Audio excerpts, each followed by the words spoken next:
श्री प्रेम प्रकाश मंडल के द्वितीय पीठाधीश्वर महर्षि सद्गुरु स्वामी सर्वानंद जी महाराज सनातन धर्म का प्रचार प्रसार करने के लिए देश विदेश की यात्रा करते थे।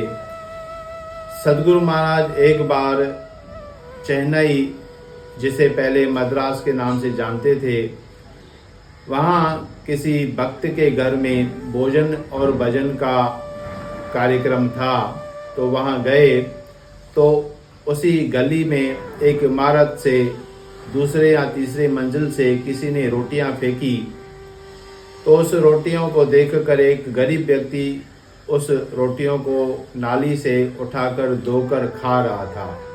तो सद्गुरु महाराज जी से पूछा किसी प्रेमी ने कि हे गुरु महाराज, इस व्यक्ति ने ऐसा कौन सा कार्य किया है, ऐसा कौन सा कर्म किया है जो इसे नालियों से उठाकर रोटियां खानी पड़ती हैं। तो सद्गुरु महाराज थोड़ा मुस्कुराए और कहा कि प्यारे, इसने अगले जन्म में भोजन का अनादर किया है, भोजन का कदर नहीं किया है, तो इसीलिए इस जन्म में इसे रोटियां नाली से उठाकर और धोकर खाना पड़ता है। और ये जो ऊपर से फेंक रहा है दूसरे या तीसरी मंजिल से, इसे भी अगले जन्म में भोजन नहीं मिलेगा, भोजन के लिए तरसना पड़ेगा।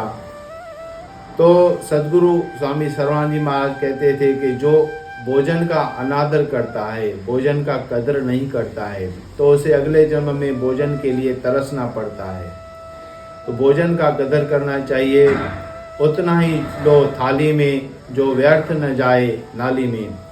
श्री प्रेम प्रकाश ग्रंथ में सद्गुरु स्वामी टेऊराम जी महाराज दोहावली में फरमाते हैं कि नमक हरि का खाए के, जपे न जो हरि नाम, तेऊ शास्त्र वेद तह, कहते नमक हराम।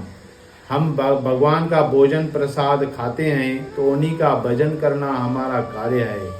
तो हम इस प्रसंग से यह शिक्षा ले सकते हैं कि हमें कभी भी भोजन व्यर्थ नहीं गंवाना चाहिए, भोजन का कदर करना चाहिए।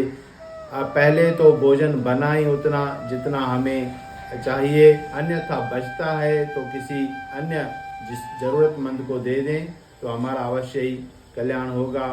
सतनाम साखी। जय श्री कृष्ण।